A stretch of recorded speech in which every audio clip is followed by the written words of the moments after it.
Today we're going to make the delightful Pajeon.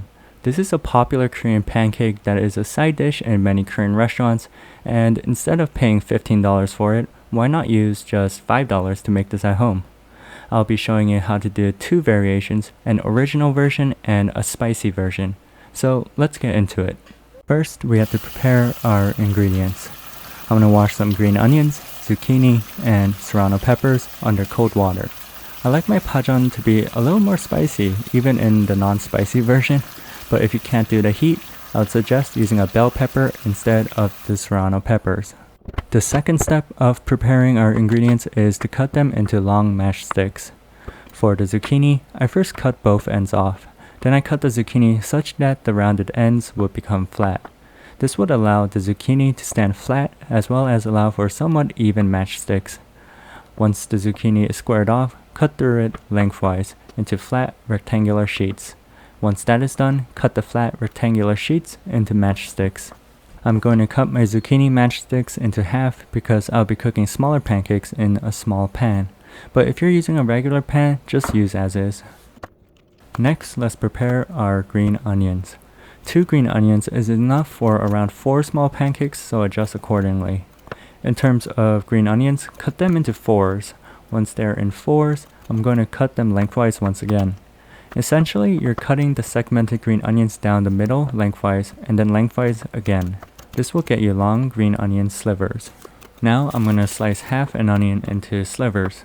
Ideally, all vegetables should be of similar thickness and length so that everything cooks evenly. Definitely not going to achieve that with my knife skills, but a man can dream, am I right? The last vegetable I'll be using are the serrano peppers. Once again, if you can't deal with the heat, just use some bell peppers. Anyways, as you have guessed, we are cutting this lengthwise. I noticed my onions were still kind of clumped together, so I'm going to separate them by hand. No one wants to eat a chunk of onions in their pancake. And with that, we're done prepping. Now it's time to make the batter. You'll need to have 2 flours to get that restaurant style. The first one is the general frying flour, and the other is the Korean pancake mix that most people only use. We're going to add half a cup of each flour, so it's a 1-to-1 ratio. Next, dump the flour mixture into the mixing bowl. After that, I'm going to add 3/4 cups of water and 1 egg. Once all the ingredients have been added, let's whisk this batter up. Just keep mixing until you see no clumps of dry batter. In terms of consistency, I would say it's a pretty runny batter. Now that we have our batter ready, I'm going to add all the vegetables I prepped. Then I'm going to mix them into the batter thoroughly so that all the vegetables are coated. And with that, we're done prepping the regular version of the Pajeon. Now I'm going to show you how to make the spicy version.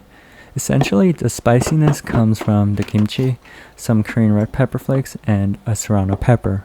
It is just spicy relative to the original one, that's why I call it the spicy version. Anyways, to a measuring cup, add 10 ounces of kimchi. I would say you just need 4 to 5 chopsticks of kimchi to make your 4 pancakes. Once that is done, cut the ends of the serrano pepper and add them to the measuring cup with your kimchi. And with that, those are all the vegetables that go into a spicy version. Much simpler than the original version. In terms of the final step for prep, grab a pair of kitchen scissors and start cutting the contents of the measuring cup. I didn't have a particular size in mind. I guess I just wanted to make sure that no one got a big chunk of kimchi or peppers in their bite. Next up comes the batter. Once again, it's the same recipe. Half a cup of your frying flour and half a cup of your Korean pancake flour. 1 cup of this mixture will make you around 4 to 5 pancakes that are around 6 inches in diameter. Once the flour mixture is prepped, add them into a mixing bowl. I added the same amount of water, so 3/4 of a cup. Although I am going to also add some kimchi juice, so perhaps less water is allowed. Just want to make sure the batter is not too runny. Next up, we just crack 1 egg as we did in the original one. Next, whisk till all the dry flour is incorporated with the wet ingredients of the batter. To the batter, add a tablespoon of the kimchi juice. This will bring the kimchi flavor into the batter as well as change the color of the pancake to a light orange color, which gives the illusion of it being spicy. Next, add a half teaspoon of Korean pepper flakes. You can use cayenne instead. Up until now, the pancake isn't spicy unless you think the kimchi is spicy, but these Korean pepper flakes will add that subtle heat to your pancake. Finally, give the batter another mix. It was a bit runny for my liking, but oh well, it's really hard to mess this dish up, so don't worry if it looks too runny. Next, add the kimchi and serrano pepper from the measuring cup into the batter. Give it a thorough mix to make sure all the kimchi and serrano pepper chunks are thoroughly coated. And with that, it's time to cook the pancakes. To a pan, heat up a decent amount of neutral oil. I'm using avocado oil. We want to have like a shallow fry situation going, so I would say as if you're like frying a chicken parmesan. That's how much oil you need. Once the oil is heated, add your batter. The goal is to have a very thin layer of batter. You want to see the vegetables protrude out of the pan as if there wasn't enough batter. If you put too much batter, then it won't cook all the way through. If you do put too much, try to spread it throughout the pan. Use all the surface area of the pan. After 3 minutes, you can flip your pancake. You can also lift it up slightly and see if it's cooked. Once the pancake is flipped, grab a heat-safe spatula or some sort of press and smash the pancake. This will get you a very thin and even crust. Let's do that one more time from a different angle.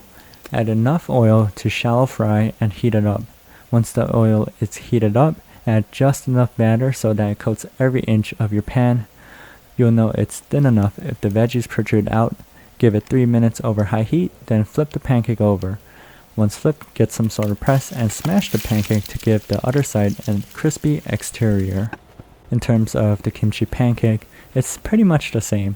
Heat up some oil and add a thin layer of batter. This one is a bit hard to tell because you don't really have vegetables that protrude out to guide you, so your best bet is to add just enough to coat the entire pan. Once again, after 3 minutes, flip the pancake and then smash. And with that, just fry away. As you can see, this dish is fairly easy, just a few vegetable prepping steps and batter creation. You can probably do all of this more efficiently than what I did. Basically, you just have one huge batter and separate it into two. In terms of time, I would say it would just take around 15 minutes to make this relatively cheap but extremely delicious meal. Before we end this video, we need to create the dipping sauce. Add 1 tablespoon of soy sauce, mirin, and vinegar. Essentially, it is a 1:1:1 ratio. Then add some sesame seeds that will bring that subtle nuttiness to the whole dish. The goal of this dipping sauce is to cut the richness and oiliness of the pancake with some acidic soy sauce. And that's it.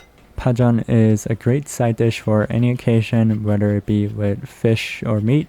You can also try this as surranju, or basically eat it paired with some sort of alcohol.